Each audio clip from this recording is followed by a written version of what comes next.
The Oklahoma Republican Party held a convention this weekend, and it was kind of a street fight. We're told police had to get involved when a 70-year-old Mitt Romney supporter punched a Ron Paul supporter in the head after they disagreed on the vote. But most of the contention was captured on cell phone video.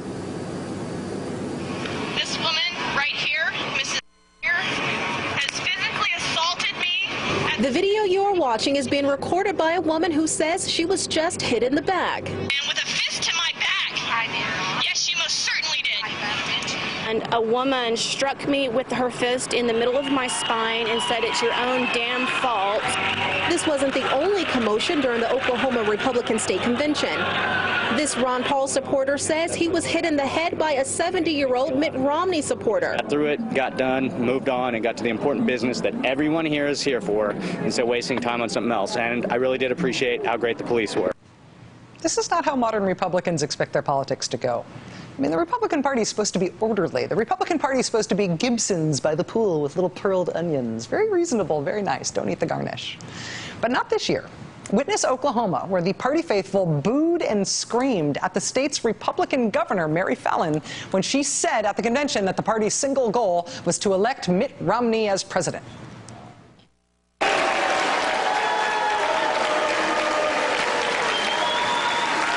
Sounds like we got some Obama lovers out there. This is Oklahoma. This is the reddest state in the union in presidential politics. There are no Obama lovers there. Oklahoma is the only state in the contiguous United States in which Barack Obama lost every single county to John McCain. If the Republican governor of this super Republican state cannot stump for the party's presumed nominee without getting loudly booed, then the Republican Party is truly having trouble conducting the most basic of its business. This weekend, it was supporters of Texas Congressman Ron Paul in particular who were lodging complaints about the way the convention was being run, right up until the lights went out. Literally. Watch. Attendees say there was a lot of disagreement throughout the day, but things came to a halt when the lights were turned off and the conference room walls closed on one group. My heart was totally broken when the convention just was put into shambles, and they were turning mics off, they turned the lights off, they pulled the walls across to prevent delegates from voting. After the punches and the blackout and the booing and the walls being closed, the convention results seemed almost irrelevant. But for the record, Rick Santorum got 14 delegates. Mitt Romney and Newt Gingrich each got 13. Ron Paul, whose supporters made up nearly half the crowd. Ron Paul, the last non-Mitt Romney candidate still in the race. Ron Paul got no delegates in Oklahoma. We have watched this year as Ron Paul supporters have made a big splash at convention after convention around the country. At the Republican convention in Arizona this weekend, the Ron Paul crowd booed and yelled at Mitt Romney's son, Josh. Mr. Romney had already won the Arizona primary by 20 points back in February. He won the Alaska caucus by 3 points in March, but in April at the state Republican convention in Alaska, the Ron Paul crowd jeered a U.S. senator who dared to say they should support Mitt Romney. They jeered the idea of supporting Romney at all, and then they elected a Ron Paul supporter as Alaska's new party chairman. In Nevada, Mitt Romney won the caucuses, which were a mess. He more than doubled up Ron Paul in the caucuses, but at the state convention, Ron Paul supporters took 22 of the 25 delegates who were free for the taking. In Maine, Mitt Romney won the caucuses, which were an even bigger mess than the caucuses in Nevada, but at the Maine state convention, Ron Paul supporters grabbed most of the delegates. History will reflect that the Maine caucuses were a wreck and that at the convention, Maine voted for Ron Paul. Today, Ron Paul announced that he was suspending the part of his campaign that has to do with going out and giving stump speeches in primary states.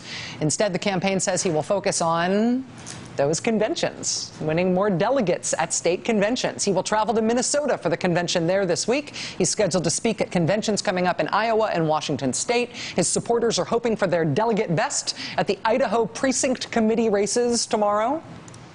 We don't know for sure what Ron Paul hopes his growing stash of delegates is going to get him at the national convention. And none of the possibilities is nearly as intriguing as watching Mitt Romney trying to win the hearts of his party faithful.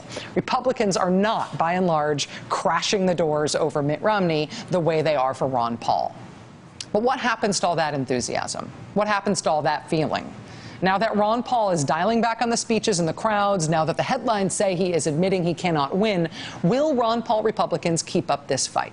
The campaign today saying that Dr. Paul, is concerned by his supporters shouting people down at these conventions all over the country. Quote, it concerns him. He wants to convey to everybody, and our staff want to convey, that we'll lose more than we gain if we go and we're disrespectful. Respect and decorum are very important to Dr. Paul.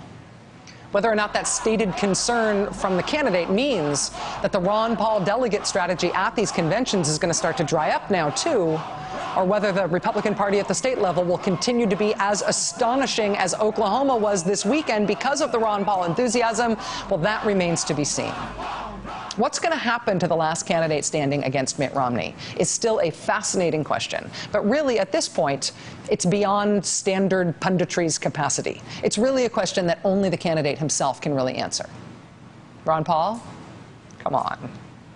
I would so love to talk to you. We used to talk all the time. I would love to have you. I will not interrupt. We'll have a great conversation. We used to talk all the time. It was fun, right? Help us understand what you're doing. Come on. It'll be fun. Now it's time for the last word with Lawrence O'Donnell. Have a great night.